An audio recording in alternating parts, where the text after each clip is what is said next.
tombé récemment sur une petite vidéo d'une interview d'un acteur français qui s'appelle Samuel Le Bihan et qui disait qu'il trouvait que la Bible était le meilleur livre de développement personnel du monde. Il disait « Je ne peux pas croire qu'au bout de 2 pages, vous n'ayez pas trouvé une réponse à votre problème. » La Bible, un livre de développement personnel, vraiment, ça me semble quand même réducteur, voire même provocateur. Alors, peut-être qu'on peut lire la Bible avec un regard comme si c'était un livre de développement personnel, mais on risque de passer à côté du message central. Mais s'il y a un livre de la Bible dans lequel on peut trouver plein de conseils de sagesse comme dans un livre de développement personnel, c'est bien le livre des Proverbes. Et cet été, nous sommes dans une série intitulée « En route vers la sagesse ». Elle est basée sur le livre des Proverbes. Et dans la Bible, ce livre est un recueil de paroles de sagesse. Et oui, la Bible est très riche et très variée. C'est pas juste un livre, c'est une bibliothèque. On a des textes très différents, de styles très différents, poétiques, historiques, législatifs, prophétiques, des lettres, et donc des textes de sagesse. Et dans le cadre de notre série, on a déjà pu voir des sujets comme la sagesse au travail, la sagesse et l'argent, la sagesse dans nos décisions, la sagesse à la montagne, la sagesse à la plage. Non, pardon, je m'enflamme un peu. Aujourd'hui, on va parler de la sagesse à la maison, ou comment bâtir un foyer fondé sur la paix, la foi, la justice, où chacun progresse en sagesse. Ça, c'est ce que j'appelle un titre à la Manu. Mais c'est un beau programme, non ?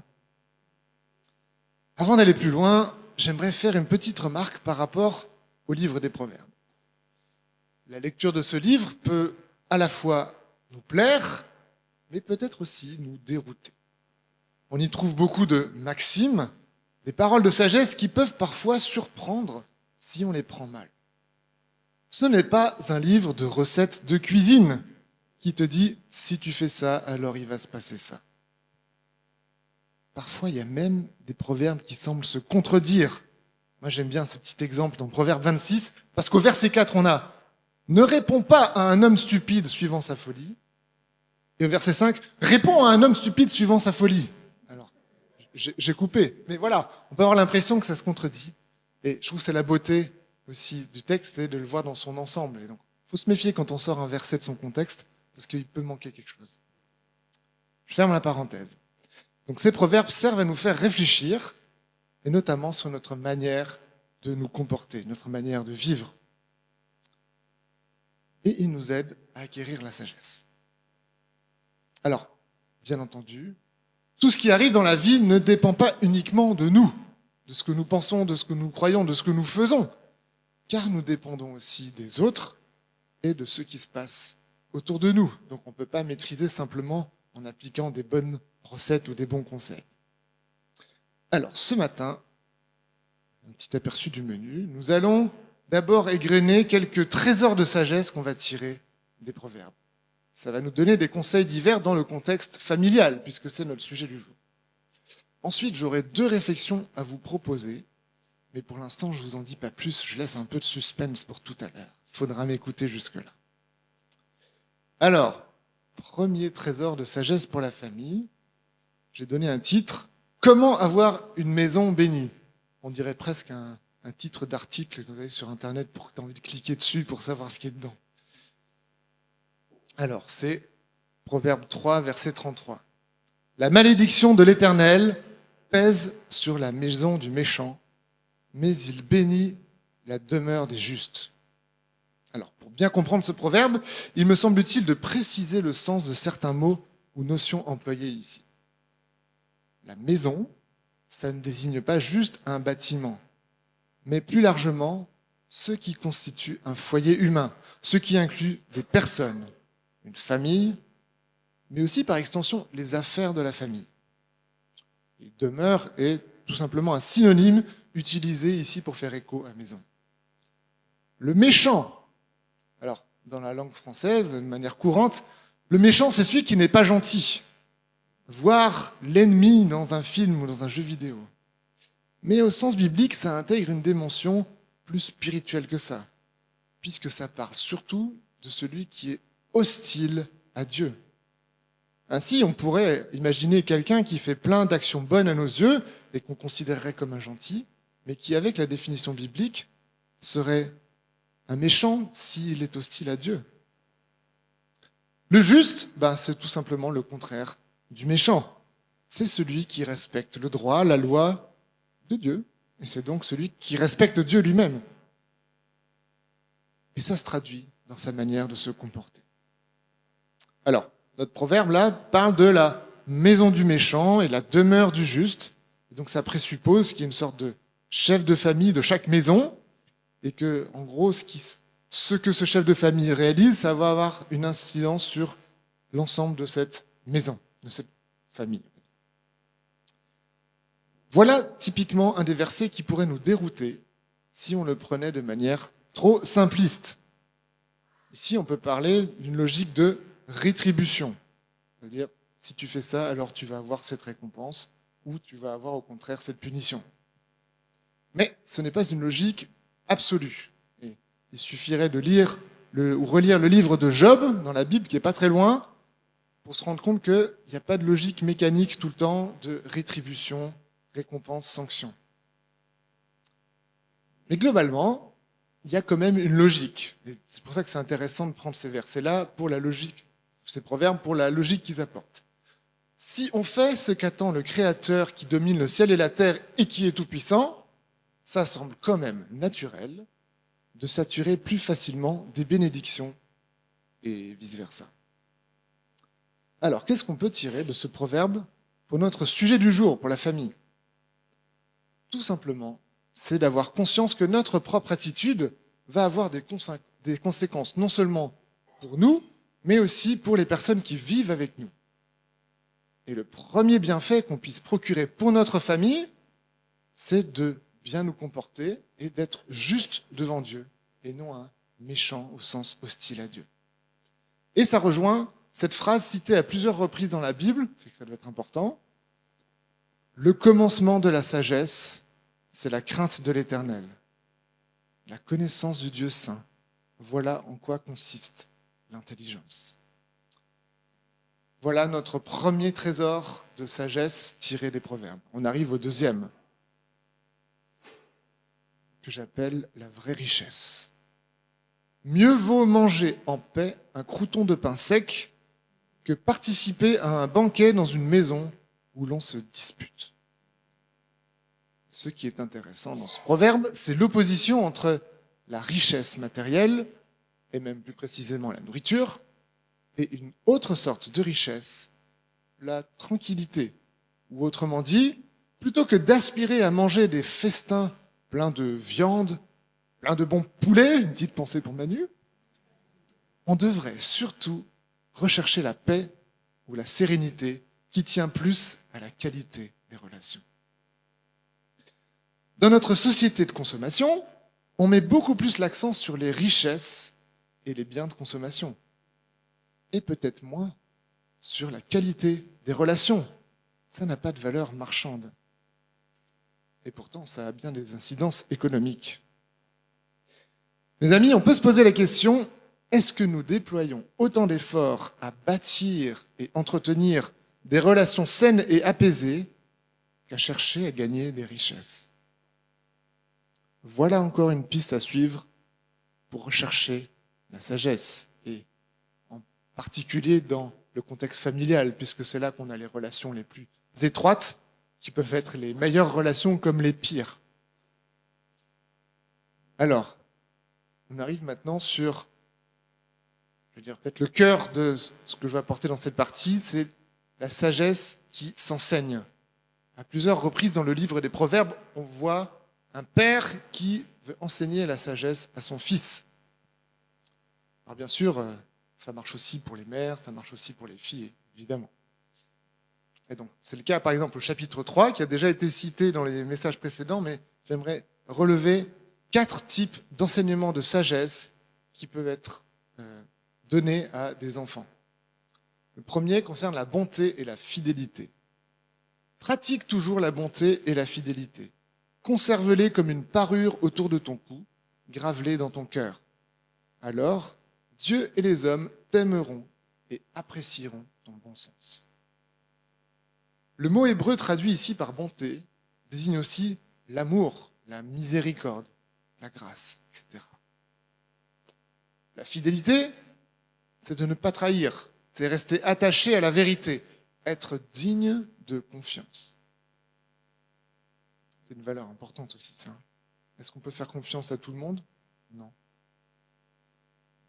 Le fait que ce soit ces valeurs-là qui soient mises en premier dans cette liste d'enseignements de sagesse donnée à un fils, ça me touche.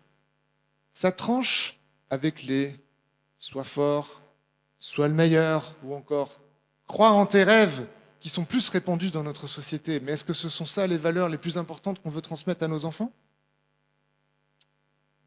Deuxième enseignement pour les enfants.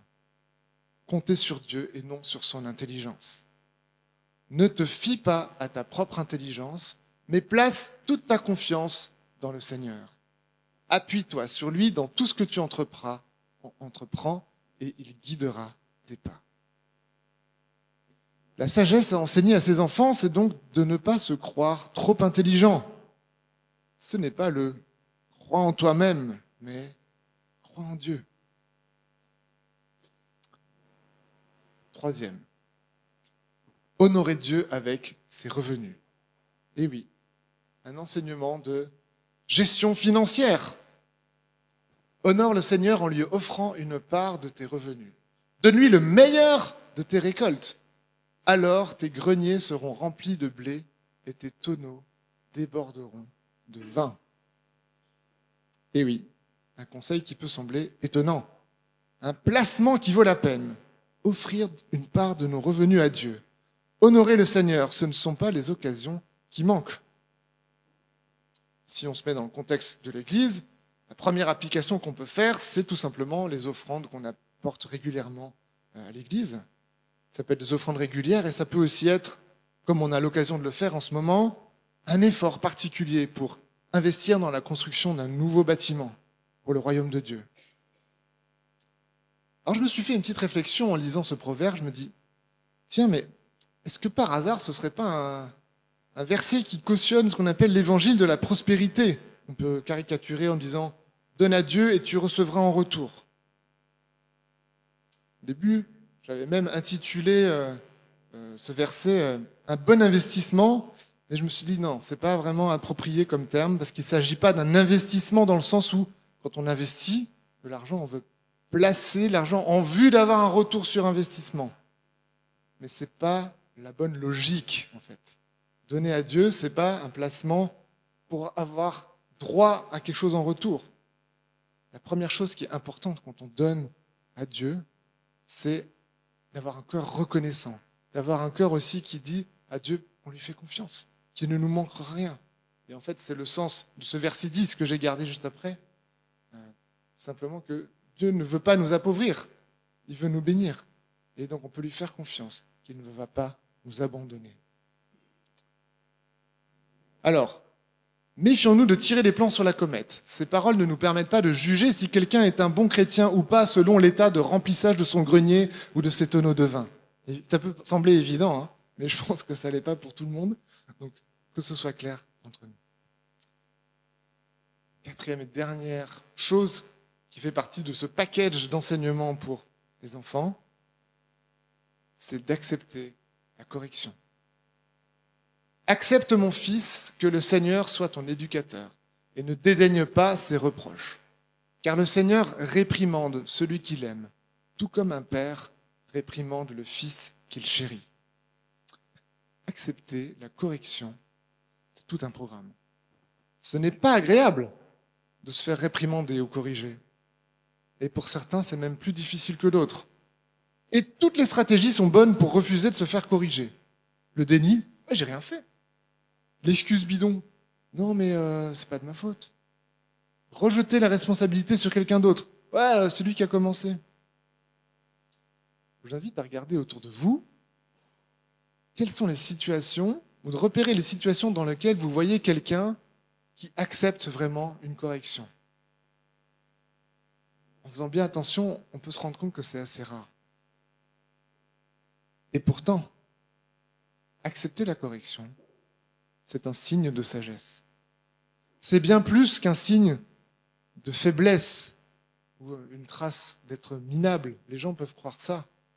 Si je me fais corriger, c'est que je suis nul. Non. On a tous besoin d'être corrigés, mais si j'accepte que j'ai besoin d'être corrigé, c'est comme ça que je vais progresser. Les bons étudiants savent qu'ils ont besoin d'être corrigés. Dieu nous corrige. Et il le fait comme un père qui aime ses enfants. C'est pour notre bien. Ce n'est pas pour nous humilier, nous mettre la tête sous l'eau. Alors, chérissons sa correction. En tant que parents, ou plus généralement en situation d'autorité, soyons conscients que c'est une preuve de bonté que de corriger ceux qui le méritent. Et un peu plus loin dans le livre des Proverbes, on peut même lire ceci. Qui refuse de châtier son fils ne l'aime pas. Celui qui l'aime le corrigera de bonne heure. Et ça peut questionner certaines philosophies d'éducation où on ne veut pas corriger nos enfants parce que c'est désagréable, mais en fait, c'est pas une preuve d'amour. Au contraire, si on aime son enfant, on le corrige. Donc, si on récapitule, agir avec bonté, les enseignements à donner à des enfants, pour qu'ils soient sages, c'est agir avec bonté et fidélité, compter sur Dieu et non sur sa propre intelligence, honorer Dieu en lui donnant une part de nos revenus et accepter la correction. Alors, maintenant je vais passer à la première de mes réflexions mystères.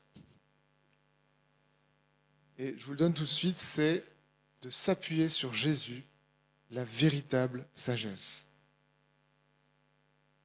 Quand on lit le livre des Proverbes, ou tout autre livre de la Bible, ou plus particulièrement de l'Ancien Testament, c'est important de le faire à la lumière de l'ensemble du texte biblique, et notamment d'éclairer l'enseignement de l'Ancien Testament par celui du Nouveau Testament, puisque la mission de Jésus sur terre a vraiment changé la donne. Elle a accompli des choses qui étaient prévues. Et donc pour bien comprendre ce qui est dans l'Ancien Testament, c'est important qu'on tienne compte de ce que Jésus a fait. Le livre des Proverbes met en scène une personnification de la sagesse. Il la présente dans certains endroits comme si c'était une femme. Mais encore mieux qu'une personnification théorique, la sagesse est en quelque sorte aussi incarnée en la personne de Jésus. On peut le voir par exemple, que Jésus est un enseignant plein de sagesse.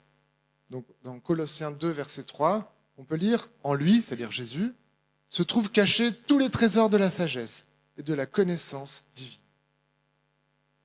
Quand on regarde au ministère de Jésus sur terre, cette sagesse n'était pas que cachée en lui, elle transparaissait dans ce qu'il disait, dans ses paroles, dans ses enseignements.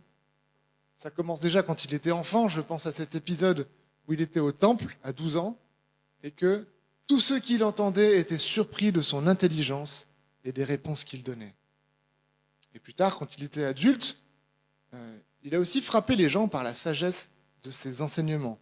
Et par exemple, à Nazareth, donc on peut lire, il retourna dans la ville où il avait vécu. Il enseignait ses concitoyens dans leur synagogue.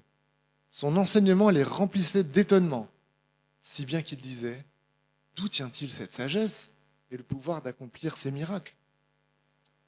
Jésus était un rabbi, un maître de sagesse. Mais l'autre aspect qui tient au fait que Jésus est la véritable sagesse, c'est aussi qu'il était ce que j'appelle l'acteur de la folle sagesse de Dieu. Alors qu'est-ce que ça veut dire ? C'est que ce que Jésus-Christ a accompli sur la croix permettait d'accomplir la sagesse de Dieu, mais elle a été comprise comme une folie par certains hommes, et c'est toujours le cas aujourd'hui. C'est ce qu'on peut lire dans la première lettre de Paul aux Corinthiens. En effet, le message de la croix est une folie pour ceux qui périssent, mais pour nous qui sommes sauvés, il est la puissance de Dieu. Je lis un peu plus loin, au verset 23. Donc, on est au premier chapitre de 1 Corinthiens. Donc, verset 23. Or nous prêchons un Messie crucifié, scandale pour les Juifs et folie pour les non-Juifs, mais puissance de Dieu et sagesse de Dieu pour ceux qui sont appelés, qu'ils soient juifs ou non. En effet, la folie de Dieu est plus sage que les hommes, mais la faiblesse de Dieu est plus forte que les hommes. Et un dernier verset plus loin, verset 30. C'est grâce à lui que vous êtes en Jésus-Christ, lui qui est devenu par la volonté de Dieu notre sagesse, notre justice, la source de notre sainteté et notre libérateur. Jésus est cette sagesse de Dieu qui est venue pour libérer et rendre saints ceux qui croient en lui. Et cette sagesse de Dieu détonne, car elle ne ressemble pas à la sagesse humaine qu'elle renverse. Alors, ce que je vous propose de retenir de ma première réflexion mystère, c'est que rechercher la sagesse, selon Dieu, cela passe par Jésus. Il ne s'agit pas juste de mettre en pratique des conseils de sagesse dans un livre. Et je vais me permettre cette formule. On a dit tout à l'heure que le commencement de la sagesse est la crainte de l'Éternel. Et j'ai envie de rajouter, et la suite, c'est d'aimer et suivre Jésus-Christ. C'est par lui seul qu'on peut être délivré de la mort spirituelle. On peut être racheté, transformé, avoir la vie éternelle, la vie en abondance. Alors pour faire le lien avec notre sujet du jour, pour bâtir un foyer fondé sur la paix, la foi, la justice, où chacun progresse en sagesse, il faut donc fonder notre vie et la vie de notre famille sur Jésus. Est-ce que quand on regarde à notre famille, on voit l'influence de Jésus dans la direction de cette famille? J'arrive maintenant à ma deuxième réflexion mystère. Et si je ne suis pas un chef de famille? Je m'adresse à ceux d'entre nous qui ne sont peut-être pas trop sentis concernés quand j'ai listé les proverbes qui parlent d'enseigner ses enfants. Mais avant, un petit disclaimer. Il est possible que, pour certains, les propos que je vais avoir maintenant vont toucher une corde sensible, voire remuer un couteau dans la plaie. Je prie que le Seigneur lui-même vous encourage et vous accorde aujourd'hui même une paix très spéciale qui vient de lui. Cette réflexion, elle m'amène à faire 3 remarques. La première, c'est que tout le monde n'a pas vocation à être parent. Alors, dans les églises, on peut avoir l'impression qu'un chrétien normal, c'est quelqu'un qui est marié et qui a des enfants. Et on peut souvent entendre ce reproche fait aux prédicateurs qu'ils s'adressent à leur auditoire comme si tout le monde était dans ce cas. Mais c'est pas vrai. Dans les faits, et on peut même dire que ça l'est de moins en moins. On aime bien rappeler que notre église est une église multigénérationnelle, aussi bien que multiculturelle et multisociale. Ça veut dire concrètement que même si on était dans un fonctionnement théorique où tout le monde passait par la vie de couple et des enfants, eh ben, il y aurait toujours des gens qui sont plus jeunes, qui ne sont pas encore mariés, qui n'ont pas encore d'enfants, et d'autres qui sont plus âgés, dont les enfants sont partis ou qui se retrouvent seuls. Donc, on a déjà, même si on était dans cette situation théorique, tout le monde ne serait pas concerné par cette situation-là. Mais je vais aller un peu plus loin, parce que il y a plein de choses dans la vie qui peuvent faire qu'on n'est pas en couple, qu'on n'a pas d'enfant. Et d'ailleurs, on peut se faire une simple constatation démographique. On peut remarquer que dans les églises, la nôtre en particulier, mais c'est vrai un peu partout, il n'y a pas de parité entre le nombre d'hommes et de femmes. J'ai cherché sur Internet pour voir si on avait des chiffres. J'ai lu qu'il y avait on estimait qu'il y avait une fourchette à peu près entre 60% et 70% de femmes dans les églises. Ça veut dire entre 30 et 40% d'hommes. Le déséquilibre est énorme.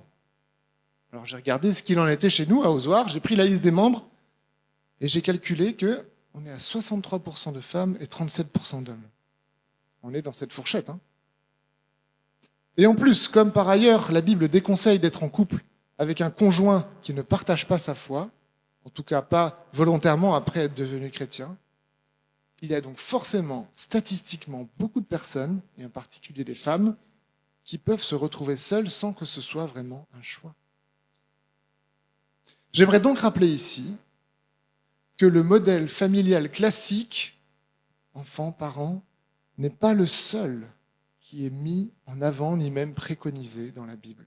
On n'en parle pas assez souvent et je pense que c'est important de le rappeler. Jésus lui-même était célibataire.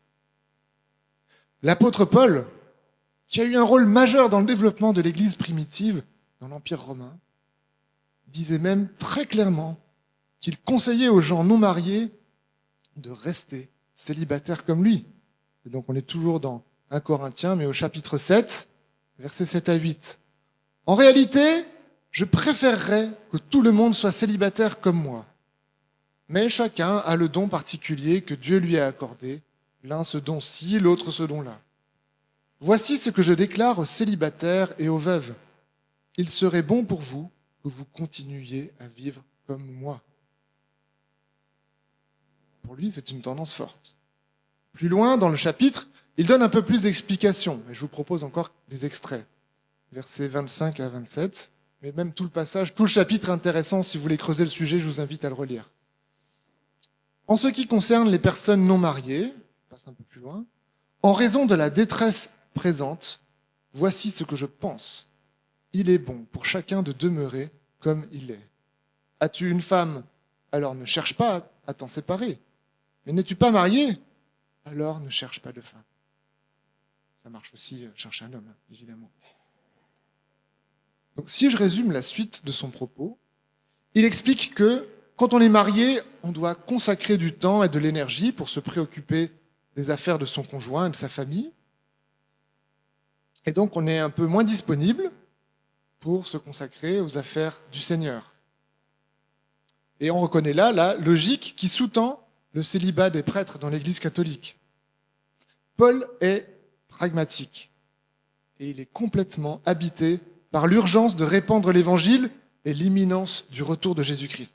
Il n'a pas de temps pour le reste. Il dit, bon, je veux bien comprendre que pour d'autres, ce soit important de se marier. Moi, ce n'est pas ma priorité. C'est ce qu'il dit. Alors, si on prend un peu de recul et qu'on regarde les deux modèles de situation maritale, je ne sais pas comment il faut dire, préconisés dans la Bible, on peut voir d'une part qu'il y a le mariage entre un homme et une femme qui donne un cadre solide pour pouvoir procréer et élever des enfants. C'est celui de la propagation de la vie. Et on a le célibat qui permet de se consacrer plus librement au service de Dieu. Les deux modèles continuent à avoir du sens.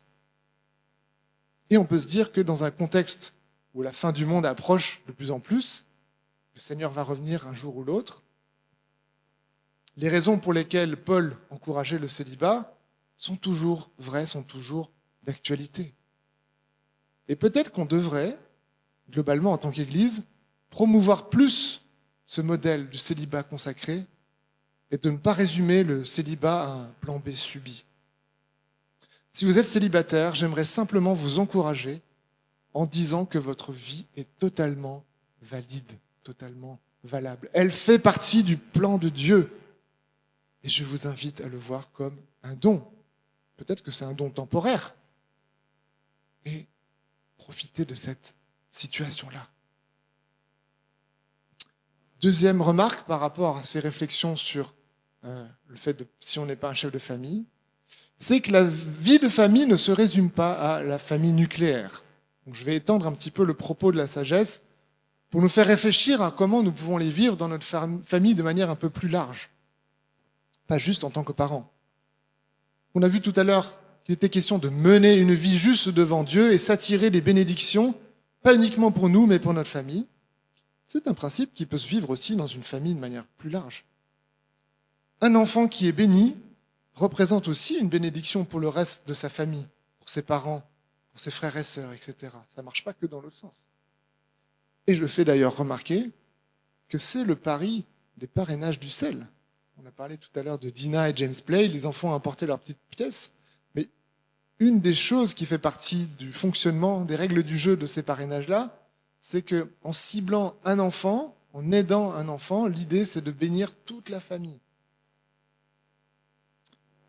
On a vu aussi tout à l'heure que c'était important de privilégier les bonnes relations à l'argent. Ça c'est vrai au sein de la famille nucléaire, mais ça l'est aussi de manière plus large dans la famille. Et ça continue d'être vrai quand les enfants ont quitté le foyer. C'est vrai avec les cousins, cousines, les oncles et tantes, etc. Et quant aux enseignements de sagesse qu'on inculque aux enfants, ça fonctionne aussi pour les autres relations, en fait. Nous pouvons être des influenceurs et ainsi promouvoir ces 4 enseignements qu'on a vus tout à l'heure. Je récapitule. La bonté et la fidélité, le fait de compter sur Dieu plus que sur notre intelligence, honorer Dieu en donnant une part de nos biens matériels pour son œuvre et accepter d'être corrigé. Si on vit cela, ça peut aussi être une bénédiction pour notre entourage. Dernière remarque liée à ma réflexion, c'est simplement de faire remarquer que l'Église est une famille. Et dans cette famille, on est tous frères et sœurs. Mais on peut aussi être tonton ou tata. D'ailleurs, c'est quelque chose qu'on peut entendre de temps en temps parmi nous, n'est-ce pas, tata Gertrude? Parfois, on parle même de père spirituel ou de mère spirituelle pour des personnes qui ont un rôle particulièrement important pour le cheminement de foi de quelqu'un. Et donc les mêmes remarques que j'ai fait juste avant concernant la famille élargie s'appliquent aussi pour la famille spirituelle qu'est l'Église. On peut appliquer les mêmes principes de sagesse dans cette famille-là. Et donc, on est vraiment tous concernés par ce qu'on a vu depuis tout à l'heure. Tous autant que nous sommes, nous avons une place importante dans cette famille.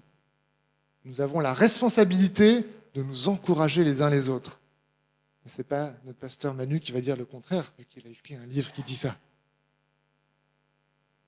Pour ceux d'entre nous qui ont peut-être plus d'expérience dans la foi et ou dans la vie, soyons disponibles et disposés pour encourager, influencer positivement les plus jeunes. C'est une belle chose à vivre. Ne la minimisons pas. Alors on pourrait en parler longtemps, mais il est temps de conclure. On va récapituler les enseignements de sagesse qu'on a vus aujourd'hui et qui peuvent s'appliquer aussi bien en tant que parents ou dans une autre situation familiale.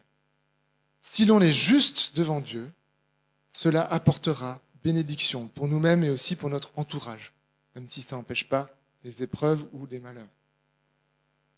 Consacrons plus d'énergie à développer des relations saines et apaisées avec nos proches, ce qui est une vraie richesse, plutôt qu'à rechercher des richesses matérielles. Pratiquons toujours la bonté et la fidélité. Comptons sur Dieu et non sur notre intelligence. Honorons-le avec nos revenus et acceptons la correction. Alors, la question qu'on peut se poser, qu'on s'était posée au début, c'est est-ce que la Bible est un livre de développement personnel alors? Alors certes, on a pu trouver des choses qui s'y apparentent, mais ça reste toujours réducteur de dire ça. En tout cas, si la Bible est un livre de développement personnel, il n'a rien à voir avec les autres.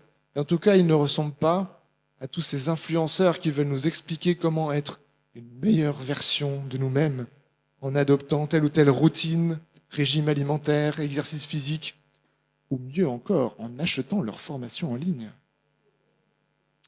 La Bible ne nous explique pas comment repeindre la façade. Elle nous explique comment on est tout pourri à l'intérieur et qu'on ne peut pas s'en sortir tout seul. La bonne nouvelle, l'évangile, c'est qu'il y a un salut, qui ne dépend pas de nos efforts. Ouf. Grâce à Jésus, le Messie, le héros providentiel, nous avons la possibilité d'être transformés de l'intérieur.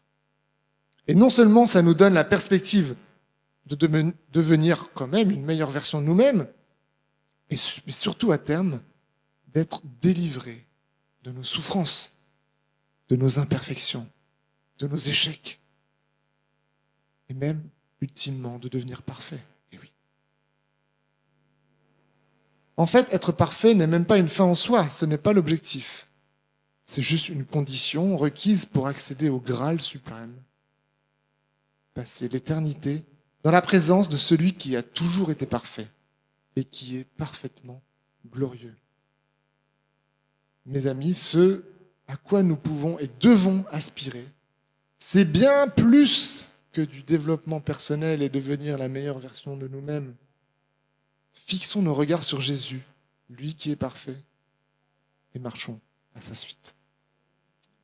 Je vous invite à vous lever et on va terminer dans la prière.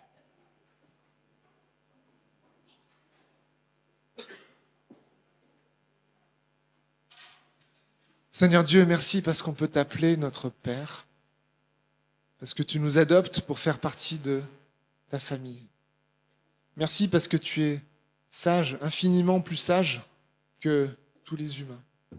Et Seigneur, je te prie pour que tu continues d'ouvrir nos yeux, pour ne pas rester bloqués à nos œillères, mais de pouvoir accepter ta sagesse qui parfois bouscule la nôtre. Seigneur, je te prie pour que tu nous donnes cette soif de suivre Jésus-Christ, notre Sauveur, et de nous laisser imprégner par cette sagesse qui est en lui, qui nous donne. Merci parce que ce n'est pas juste à la force de nos bras et de nos efforts qu'on peut y arriver, mais c'est toi qui produis ça en nous. Seigneur, je te prie ce matin en particulier pour toutes les personnes qui ont pu être remuées par ce qu'on a vu à l'instant par rapport à la famille, qui ont besoin d'être encouragées. Seigneur, je te prie pour que dans notre Église et dans l'Église en général, on puisse avoir un modèle de célibat consacré qui soit une joie, qui soit promu et qui soit vécu avec plein de paix, plein d'amour. Seigneur, merci parce que tu as fait de nous une famille. On n'est pas juste appelés à venir ici chauffer une chaise et être séparés les uns des autres, mais tu nous donnes de vivre des interactions. Seigneur, je te prie pour ceux qui sont peut-être nouveaux ou qui ont du mal à avoir des relations, Seigneur, je te prie pour que tu nous aides tous à vivre cette réalité qu'est la famille de Dieu. Seigneur, merci parce que les plans que tu as pour nous, éternels, sont parfaits. Seigneur, merci parce que la sagesse et la perfection qui nous attend pour l'éternité, elle est infiniment meilleure que tout ce qu'on peut imaginer sur cette terre, qui n'est qu'un petit aperçu.